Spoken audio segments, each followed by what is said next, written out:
Muy buenas tardes, bienvenidos todos a Casa Árabe.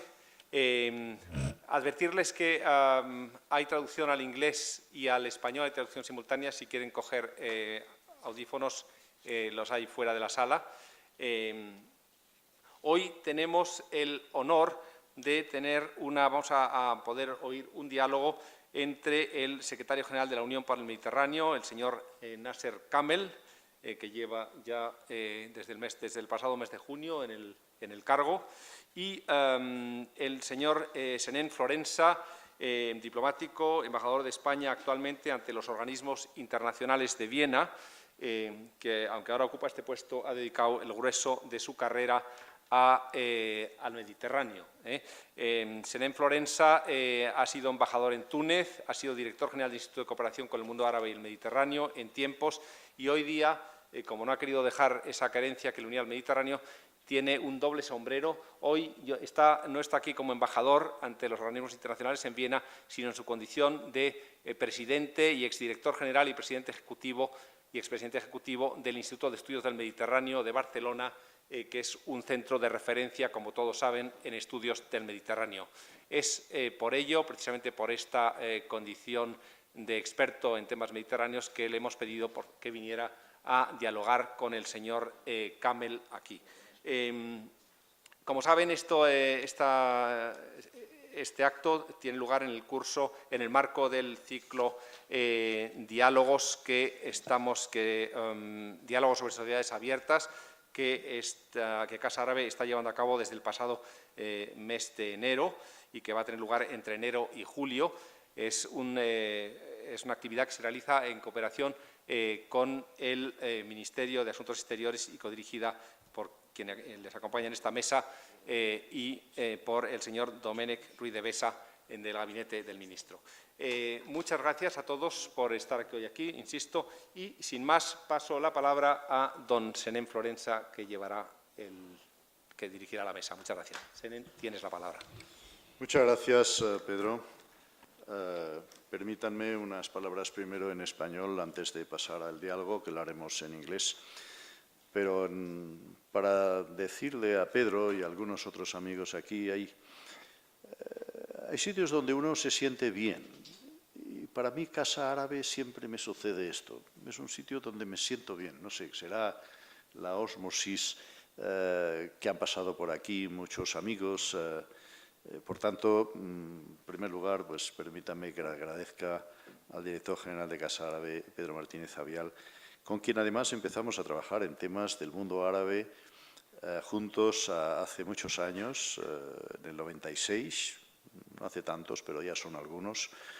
Y desde entonces, él a intermitencias, yo casi ininterrumpidamente me he venido dedicando a temas del mundo árabe mediterráneo, aunque ahora, como se ha hecho, pues estoy en Viena como embajador ante los organismos de Naciones Unidas en Viena.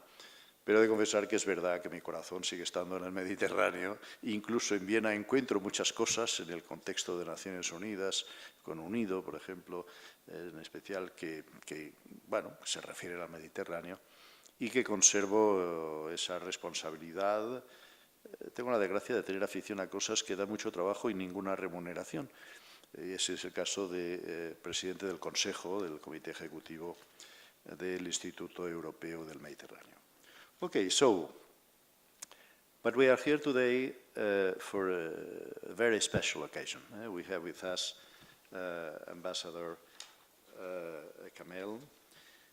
And Nasser Kamel, first of all, is En primer lugar, es una personalidad muy especial y muy importante.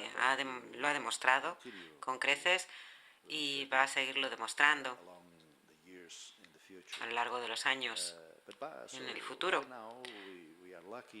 Pero ahora mismo pues tenemos la suerte de tenerle como secretario general de la Unión por el Mediterráneo. El embajador Nasser Kamel, aunque es joven, esa suerte que tiene, es mucho más joven que yo. Ha sido embajador de Egipto en París, en Londres, ha sido subsecretario de su propio ministro en el Cairo. Ha trabajado en Washington, Distrito Federal, en Lisboa, en Túnez. Y yo creo que era más o menos por las mismas fechas. Él era embajador en Túnez y yo también, justo a finales de los 90. Él ha trabajado también en Bruselas, en París. Ha estudiado ciencias políticas en Bruselas y en el Cairo, claro. Al principio, en la ENA, en la École Nationale d'Administration, muy conocida en Francia. Y, por tanto, ha asumido esta responsabilidad de secretario general de la Unión por el Mediterráneo con todo el bagaje de esa juventud que tiene, de esa madura juventud, con toda su experiencia que tiene a sus espaldas. Y estamos encantados de que así sea, porque es un gran placer que sea él quien ocupe este puesto. Yo voy a tratar de hacer de representante de la Unión Europea, pero también cuando haga preguntas, que voy a hacer muchas, voy a hacer también de representante de otra comunidad, Euromesco, que es toda una serie de institutos de investigación, 106, de Europa y del mundo árabe dedicados a asuntos árabes. Usted estaba presidiendo el proceso de Barcelona en su momento, en el 95. Todo el mundo lo conocía en España y ahora el proceso de Barcelona ha evolucionado y se ha convertido en la Unión por el Mediterráneo. Pero yo no estoy seguro de que todo el mundo conozca bien en qué radica la diferencia entre los dos. ¿Cómo explicaría usted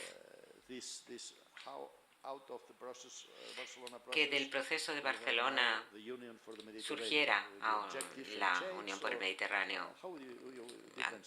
¿Cómo se diferencian una cosa de la otra? ¿En los objetivos? ¿En qué? Muchas gracias, muchísimas gracias. Y antes de responder esa pregunta tan pertinente y tan relevante, primero quiero darle las gracias, querido amigo Senen Florensa, gran embajador, una autoridad en el Mediterráneo. Parece un poco extraño casi que la persona que más sabe del Mediterráneo sea la que tiene que estar haciéndole preguntas a una persona que sabe mucho menos que él. Pero bueno, eres el experto que hace preguntas y ese es tu papel y yo hago el papel de secretario general de la Unión por el Mediterráneo. Así que muchísimas gracias por honrarme siendo tú el moderador de este debate. Y Pedro Martínez, el diplomático español que es quien dirige este maravilloso edificio, no sé cómo, de qué otra manera llamarlo. Es mi primera visita a Casa Árabe y le estaba comentando a mi colega español, a mi homólogo español en la Unión por el Mediterráneo, que el Ministerio de Asuntos Exteriores, que es quien sustenta esta institución y todas las conferencias y actividades que se organizan, yo sé que es usted el representante del Ministerio aquí. Y bueno, pues tengo que transmitirle todo mi más sincero agradecimiento por ello. Él personalmente estuvo en la Unión por el Mediterráneo el lunes pasado de visita y tuvimos un debate muy fructífero, por cierto, coorganizado, además, hay que decirlo, entre yo mismo y mi querido amigo y colega, el embajador Senen Florensa, en su calidad de presidente del IMED. Y en el centro de Euromesco, que entiende perfectamente en qué es el Mediterráneo y cuáles son los retos a que se enfrenta. Y para responder a tu pregunta, yo podría decir que si uno quiere dar la respuesta corta, sería que Barcelona y la Unión por el Mediterráneo, la UPM, son en realidad distintas respuestas a una misma pregunta, tratando de encontrar una estructura que regule, gestione, ordene las relaciones entre las dos orillas del Mediterráneo. Todos sabemos que el proceso de Barcelona se lanzó en el 95 dentro de un marco geoestratégico que era muy optimista porque era el final de la Guerra Fría, después de la caída del muro de Berlín, con la reunificación de Alemania y con todos los acuerdos de Oslo en marcha, la zona euromediterránea sentía la necesidad de lanzar una cooperación potenciada entre Europa y sus vecinos del sur del Mediterráneo. Fue un proceso muy bien estructurado, con unos objetivos claramente fijados en términos económicos, sociales, de diálogo político, y evolucionó hasta convertirse en este marco de cooperación euromediterráneo liderado por la Unión Europea. Y se lograron muchas cosas, hay que decirlo, pero al final siempre todo proceso tiene que evolucionar y tiene que tener en cuenta los nuevos acontecimientos y algunas de las cuestiones estructurales del proceso en términos de gobierno, de gobernanza, porque en algunos momentos se percibía un poco como una relación de tipo donante del norte, destinatario del sur, y luego estaba todo el proceso de paz, que como desgraciadamente ha solido ocurrir, pues se había ido enfrentando toda una serie de reveses. Y además se produjo la invasión de Irak, o mejor dicho, la invasión de Irak por parte de Estados Unidos, con una serie de consecuencias geoestratégicas a su vez. Así que en 2008, fue cuando al presidente francés se le ocurrió la idea de relanzar este proceso, porque la Unión por el Mediterráneo, la UPM, es un poco un relanzamiento del proceso de Barcelona. Es decir, que fue en la cumbre de París cuando al proceso de Barcelona se le denominó la Unión por el Mediterráneo. O sea, Barcelona fue el punto crucial de la cumbre de París. Se redefinió allí la relación, y por hablar de las dos grandes novedades, fueron la estructura de gobierno, es decir, la copropiedad, en el sentido de una relación en pie de igualdad entre las dos orillas del Mediterráneo. Eso fue realmente el elemento crucial de esa cumbre de París de 2008. Y en aquel momento, además, estaba la idea de que se tratase de una organización orientada a proyectos que pudieran marcar la diferencia en la vida de las ciudades. Es decir, nosotros somos Barcelona, somos la evolución del proceso de Barcelona, con la vocación de que esté más cerca del ciudadano de a pie, y también con la visión de que exista una relación de equilibrio entre ambas orillas, con decisiones tomadas por consenso, e incluso nuestra presidencia es una copresidencia. Ahora mismo se empezó con una presidencia entre Egipto y Francia, y ahora tenemos una presidencia entre Jordania y la Unión Europea. Esta copresidencia es testimonio precisamente de esa estructura única de gobierno que tenemos. Y permíteme preguntarte, porque tú estuviste allí, en París, allí estabas como embajador de Egipto en aquel momento, así que lo presenciaste en persona. ¿Cuál tu idea sobre la UPM ha cambiado ahora que desde entonces y ahora que eres secretario general? Porque yo tengo que admitir que yo mismo y Antonio López, que también está aquí, lo veíamos desde Madrid. Yo le sucedí y precisamente como director, y Pablo también estaba allí con nosotros siguiendo los asuntos árabes, pero tú estabas allí mismo, en París. En 2008 asististe a cómo el presidente Sarkozy desarrollaba toda esta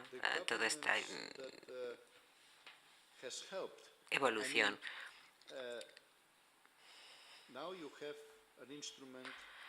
Nos decías que la gobernanza ha cambiado y ahora nos encontramos, creo yo, con un instrumento que lo ha cambiado todo, que son las reuniones ministeriales. Pero, en mi opinión, no creo yo que sea esto solamente un proyecto de proyectos. Yo creo que a través de las ministeriales, que son ministeriales de la Unión por el Mediterráneo,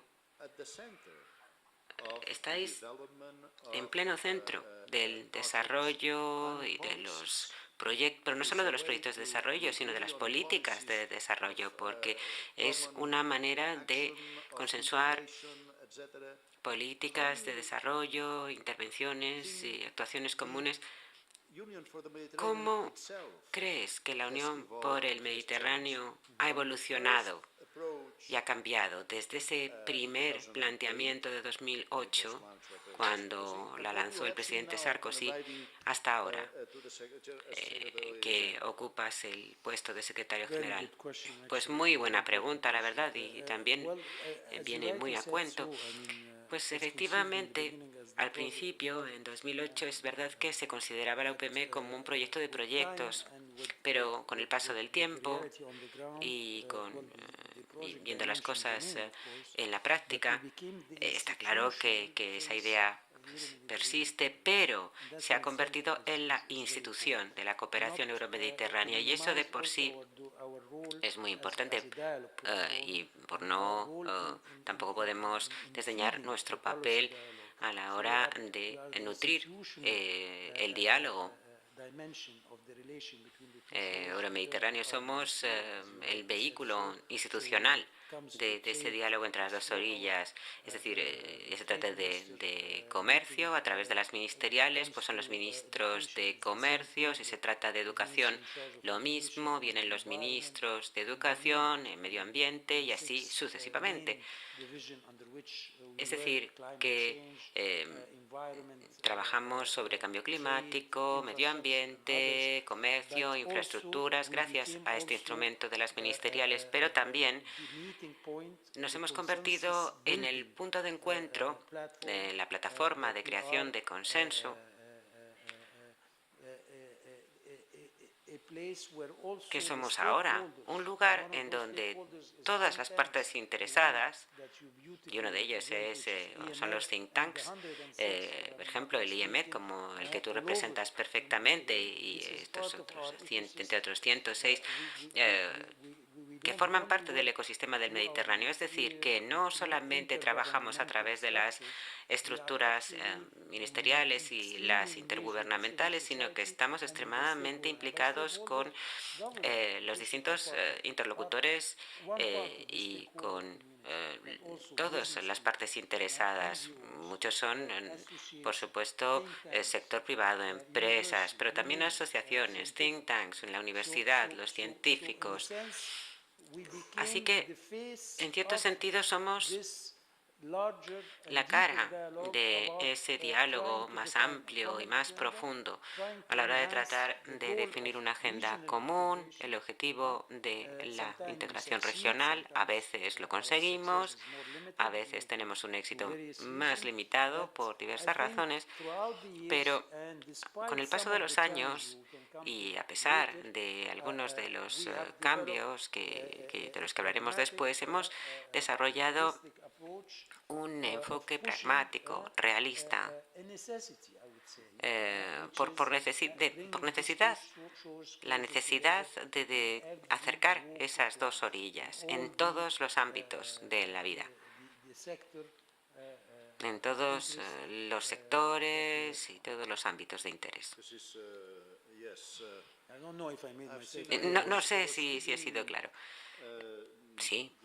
Esta mañana estaba leyendo por encima vuestro último informe y una vez más me he quedado impresionado con hasta qué punto han evolucionado todas las tareas que ha asumido la Secretaría de la Unión por el Mediterráneo. Para resumírselo un poco a todos aquellos que a lo mejor no están tan familiarizados en detalle con vuestra actividad diaria, ¿cuáles serían los principales sectores de actividad o los principales objetivos y sectores de actividad correspondientes? Bueno, tenemos 6 grandes ejes generales y cada uno de ellos tiene distintos subsectores, pero donde tenemos el desarrollo de negocios, comercio, economía digital, empleo. Luego tenemos el segundo, que es empleo. Bueno, empleo, ya sabemos la importancia que tiene. Luego, dentro del medio ambiente tenemos el agua y estamos, desgraciadamente, hablando de las regiones más pobres del mundo, una de las regiones más pobres del mundo en términos de recursos hídricos, pero ahora ya no solo en el sur del Mediterráneo, también en el norte del Mediterráneo en general, en toda la cuenca del Mediterráneo tenemos problemas y con ellos, bueno, pues vienen muchos más sectores como la economía azul, que es ahora mismo una de las áreas más importantes de nuestro trabajo.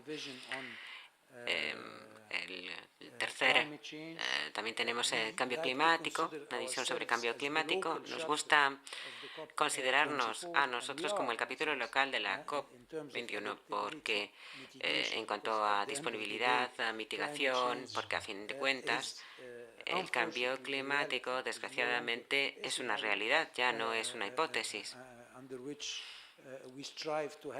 Y tratamos de ayudar a nuestros Estados miembros a adaptarse y a mitigar los efectos negativos que esto tiene. Con el cambio climático estamos trabajando mucho y, por supuesto, también en el ámbito de las infraestructuras, transporte, desarrollo urbano. Y tenemos, y podría hablar horas sobre estos 3 grandes temas. Esta es otra división. Y luego tenemos como cuarta división la educación y la investigación científica. Y una división también importantísima, asuntos sociales y civiles, donde trabajamos para el empoderamiento de la mujer, en cuestiones de género, y también nos ocupamos de la juventud en todos sus aspectos. La juventud es una cuestión transversal en general en nuestra organización, no solamente en temas específicos, sino en cuestiones de cambio climático, empleo. Hacemos mucho en términos de empleo y empleabilidad juvenil en una región que ya se conoce por esa famosa expresión de los ninis, ni en educación ni trabajando. Y esto es de manera muy superficial y muy simplificada las divisiones que se ocupan de los ejes en los que trabajamos. Luego tenemos una metodología de la que podemos hablar después, desde el diseño hasta los proyectos. Sí, porque a lo mejor es demasiado abrumador ver tal abanico de actividades, ¿no? Esto es algo que me interesa, lo que comentabas ahora, explicar. Vuestra metodología es de la máxima importancia.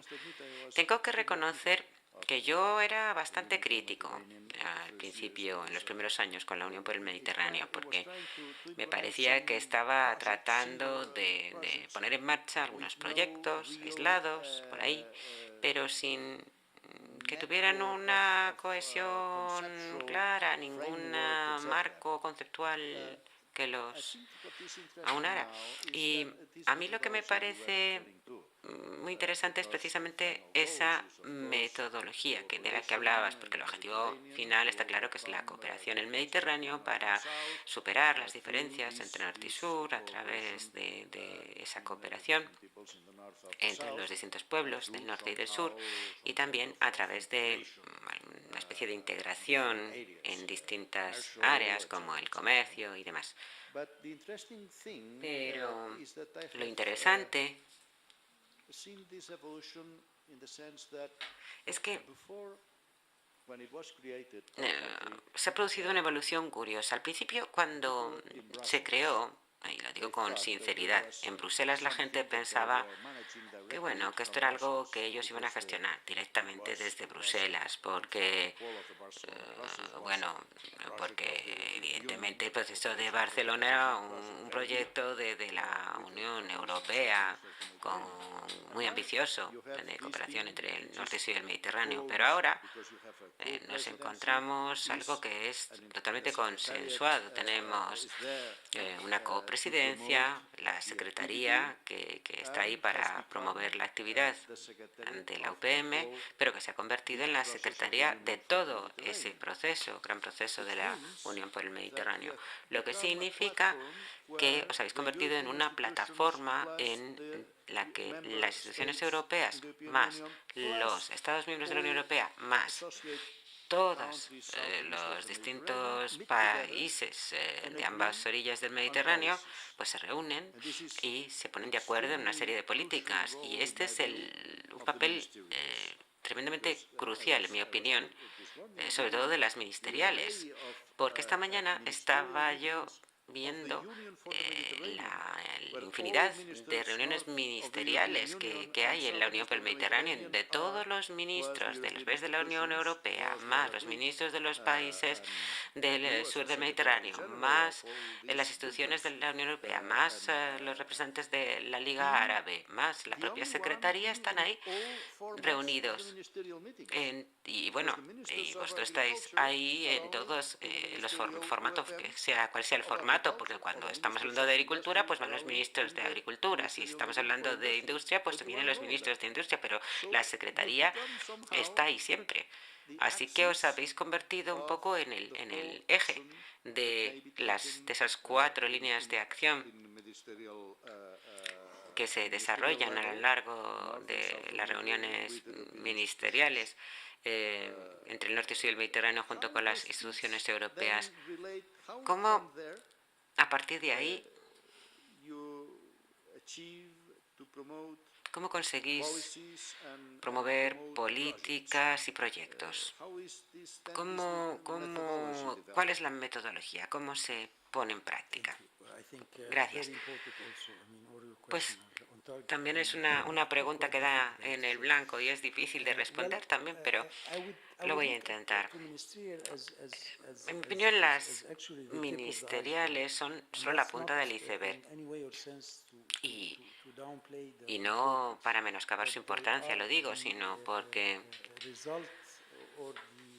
son un poco la guinda del trabajo y de la labor intensa realizada, por un lado, por la Secretaría y, por otro lado, los propios Estados miembros. Porque para que la UPM pueda, con la copresidencia, pedir que se convoque una ministerial, tiene que haber un consenso para que esto se haga, ya sea de educación, infraestructuras, comercio. Pero antes de que una ministerial se convoque hay que hacer tantísimo trabajo. Como decía al principio de nuestra conversación, lo primero es crear consenso en la comunidad de partes interesadas. Cualquier tema. Vamos a elegir la mujer, por ejemplo. La agenda de la mujer, que es crucial. Pues bien, cuando las distintas partes interesadas, por ejemplo, el Consejo Nacional de la Mujer en ciertos países, el Ministerio de la Mujer en otros, ONGs que trabajan en cuestiones de género o empoderamiento de la mujer, son lo que llamamos la primera P, es decir, las plataformas del diálogo. Y cuando ahí ya se llega a un entendimiento, vemos que empieza a asentarse las bases de un consenso, entonces ya subimos al nivel siguiente, que es el nivel político. Y eso es, ahí es ya cuando se piensa en convocar una ministerial. En el caso de la mujer, fue una ministerial con muchísimo éxito. Todos los 47 Estados miembros asistieron y acordaron una estrategia común, y no solo una estrategia, sino una serie de indicadores comunes y un sistema de revisión por pares, lo que significa que todos los Estados miembros van a tener que hacer un informe para todos los demás Estados miembros, cada uno de ellos, donde se explique cuáles han sido los progresos y todas las políticas que se han implementado sin distingos, porque en este caso el norte y el sur están en plena sintonía en cuanto a qué hay que hacer para el empoderamiento de la mujer en nuestra sociedad, para que tenga un papel en el ámbito económico, asegurando la igualdad entre hombres y mujeres, y sobre todo el papel esencial de la mujer para luchar contra el extremismo, la violencia, la islamofobia, los estereotipos, por no mencionar nada más que algunos.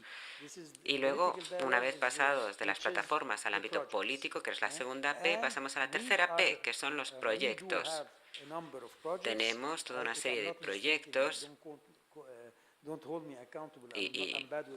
a ver, no me lo tengáis en cuenta si me equivoco en las cifras, porque no soy muy bueno con las cifras, pero estamos hablando de varios cientos de proyectos que dan trabajo a más de 17.000 personas en la región. Estamos hablando de lo que... Por eso decimos que nosotros somos el capítulo local de la COP24, pero también somos el capítulo local de ONU Mujer, de las agencias nacionales de cooperación al desarrollo. Trabajamos con la Agencia de Desarrollo sueca, que financia nuestras actividades para la mujer, nuestras plataformas, para fomentar y promover la agenda de la mujer, o una agenda de la mujer, llamemos como queramos, en toda la región Euromed. Y la agenda, además, para la mujer es una agenda en la que hemos visto que no es solamente para el sur, es pan-mediterránea, porque hay muchas cosas que hay que hacer también de este lado del Mediterráneo. España, Italia, Francia, todos tenemos muchas cosas que hacer y la tenemos que implementar juntos para avanzar conjuntamente hacia una política coherente de mujer, de género. Pero este es solo un ejemplo, porque puedo hablar de los 5, 6, 7, 8 grandes elementos de nuestra agenda en la que estamos trabajando, pero la metodología siempre es la misma. Tenemos una ministerial de empleo en menos de 4 o 5 semanas en Cascais, cerca de Lisboa. Precisamente yo fui embajador en Lisboa y, bueno, es una ciudad preciosa y, en fin, Lisboa, que, en fin, no voy a entrar en más detalles. No, está muy bien porque es una metodología muy compleja que tiene una serie de resultados, además muy tangibles, porque primero hay que construir el consenso a nivel de las bases, entre las distintas partes interesadas, a la sociedad civil, las ONGs, las distintas organizaciones, el sector académico, y después se llega al nivel ministerial y posteriormente ya llegamos al consenso con las instituciones financieras, ya sea el Banco de Desarrollo Europeo, Banco Africano, etcétera, y luego a partir de ahí ya se pasa a la concreción, a los proyectos. Hay mucho consenso. Sí, claro, y la implementación, el diálogo político para conseguir llegar hasta ahí. Pero es mucho consenso del que estamos hablando. Y antes de dar la palabra a la sala, porque seguro que entre el público hay más preguntas, pero yo quiero hacer otra antes de esto. ¿Y por qué? ¿Por qué hay tantísimos problemas, unos problemas tan graves geopolíticamente hablando en la zona del Mediterráneo? Es increíble, porque hay gente que está entregándose para crear un enorme consenso. Y recuerdo que al principio del proceso de Barcelona siempre nos estaban diciendo, ¿no?, que está el conflicto de Oriente Medio, o que va a hacer imposible incluso que se celebren ministeriales, y luego vienen todas estas, en fin, vamos a llamarlo por su nombre, que lo mínimo que les puede llamar estos desastres geopolíticos como Irak, etcétera, en fin, y esa terrible guerra en Siria y lo que está ocurriendo en Libia, y, en fin, ¿cómo impactan todos estos acontecimientos geopolíticos en la construcción del consenso euromediterráneo para tratar de conseguir mejorar las sociedades y la cooperación entre ellas? ¿Qué impacto tienen y cómo se hacen sentir todos estos eventos? Pues estoy completamente de acuerdo contigo, al 100%. Yo, de hecho, cuando empecé a explicar el proceso de Barcelona, era precisamente con el trasfondo de los acontecimientos geopolíticos que se estaban produciendo, y precisamente por eso, aunque se lanzara en 2008 la Unión para el Mediterráneo, se tardaron 2 años en ponerla realmente en marcha en la práctica, en 2010, hasta que la institución tuvo su secretaría. O sea que nacimos, vimos la luz, y cuando un par de meses después surgía la denominada Primavera Árabe, con todas sus repercusiones geopolíticas, algunas de ellas desastrosas en muchos de los países de la región. Y algunos países de la región sufrieron, otros de hecho no, sino que se recuperaron, como Egipto y Túnez. Pero todo esto, la UPM nacía también cuando Europa se enfrentaba a su crisis más grave desde la Segunda Guerra Mundial, la crisis de 2008. O sea que también en Europa había muchísimos problemas que nos han afectado, por supuesto, pero tengo que darle todo el crédito a mi predecesor, sobre todo a mis predecesores, sobre todo a mi predecesor más inmediato, que tenía una metodología, un enfoque pragmático, y trabajaba en los temas y los sectores en donde sabía que los Estados miembros tenían interés por que fuera avanzando una agenda regional y donde el consenso era viable. E incluso durante esos años tan difíciles en términos geoestratégicos, siempre existía la sabiduría de dejar esas cosas de lado, porque precisamente nosotros, sin señalar a nadie con el dedo, a lo mejor no somos una organización que a lo mejor de todo el mundo se caiga bien o se lleve bien a nivel bilateral, pero cuando se trata de ciertas cuestiones regionales, la gente llega a nuestras ministeriales, prefiere dejar sus desavenencias a la puerta y entrar para discutir y llegar a progresos concretos en temas de interés como la mujer, el cambio climático. Bueno, aquí señalo a mis directores porque siempre están presionándome con ello, y esto es lo bonito de toda esta institución, y no me voy a extender más. Solamente quiero decir que en los últimos años ha habido una mejoría desde el punto de vista geopolítico. Hablaba de Túnez como país que se había recuperado de los efectos de las turbulencias, y de Egipto, mi propio país, que está volviendo. También Marruecos, Argelia, Siria, desde luego, sigue estando ahí, y Libia sigue estando ahí, pero el resto del Mediterráneo, salvo Siria y Libia, están creciendo con un ritmo muy robusto. Y yo creo que en general estamos hablando de la región árabe. 3,5% de Europa también se ha recuperado de su larga crisis económica y financiera. Y hay una necesidad económica de una intensificación de la cooperación, y esto no se puede conseguir si no se armonizan las políticas en muchas áreas, y por eso una institución como la UPM para eso está, y para eso sirve, y está encaminada a servir para llegar a ello, para conseguir paz, seguridad y prosperidad en el espacio euromediterráneo. Pues muy bien. Y voy a hacer una última pregunta antes de dar la palabra al público, que seguro que tendrán mejores preguntas que las mías, y a lo mejor algunos mejores respuestas que yo. En Europa hay mucha preocupación por ciertos problemas que a lo mejor no son tales. Por ejemplo, el gobierno que está más preocupado por la inmigración a lo mejor es Hungría, y en Hungría no hay inmigrantes, o sea que, en fin.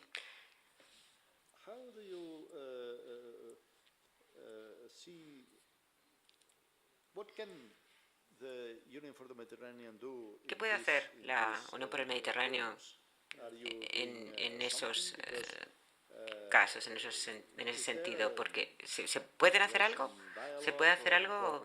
¿Hay un diálogo sobre inmigración o cooperación sobre este tema en la región? ¿Cómo ese panorama tan complejo puede encajar dentro de la UPM?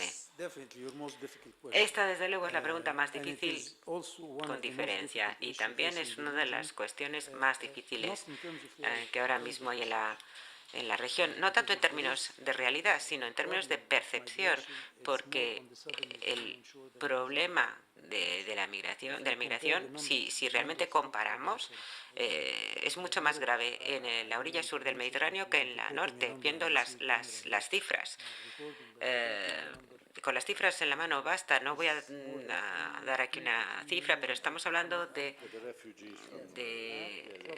2 a 3 millones de refugiados. Corrígeme si me equivoco, pero tú eres el experto en el tema, pero en el número de refugiados, o bien asentados o no asentados, pero que proceden de Siria, que están en el Líbano, en Jordania, en Egipto, en nuestros países en general, Argelia, Túnez, o de Libia, en el caso de los refugiados libios, es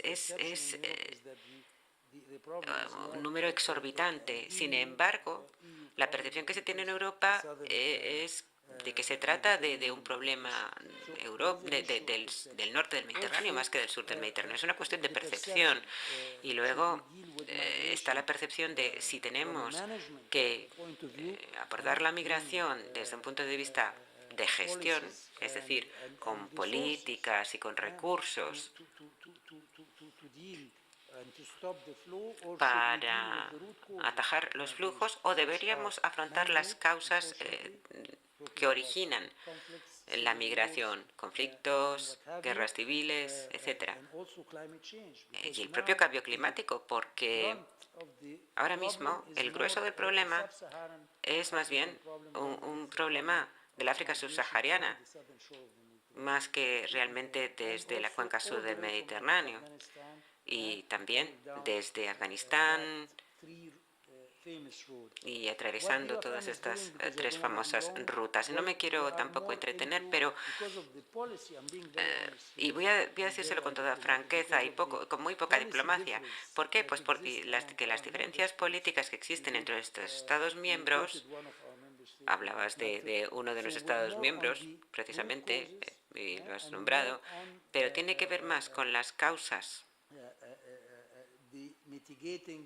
profundas, es decir, con mitigar el efecto del cambio climático, con minimizar el riesgo de desempleo. Así se podría atajar mucho mejor que simplemente planteándose desde una cuestión de cómo gestionar los flujos por razones políticas y económicas. La migración, precisamente en nuestra última ministerial y también en la anterior, con la hoja de ruta redactada por nuestros ministros de Asuntos Exteriores, decidimos que la migración iba a ser uno de estos temas en los que nos íbamos a centrar, pero precisamente lo que tenemos que hablar es de las causas originarias de la migración, no de la gestión humana, es decir, no de la gestión de crisis, sino de tratarla desde un punto de vista humano. Y efectivamente, así es. Pero ahora tenemos además la cuestión de la migración económica, que procede fundamentalmente del África subsahariana, que se añade además al flujo de refugiados y el cambio climático, claro, que está detrás de todo ello, es que se unen a los refugiados que huyen de las guerras y de otras catástrofes en otros países, pero efectivamente el grueso de esa carga la están asumiendo los países del sur del Mediterráneo, Jordania, Líbano, que tiene Jordania, un país tan pequeño como Jordania, tiene en su territorio muchos más refugiados que toda la Unión Europea en su conjunto.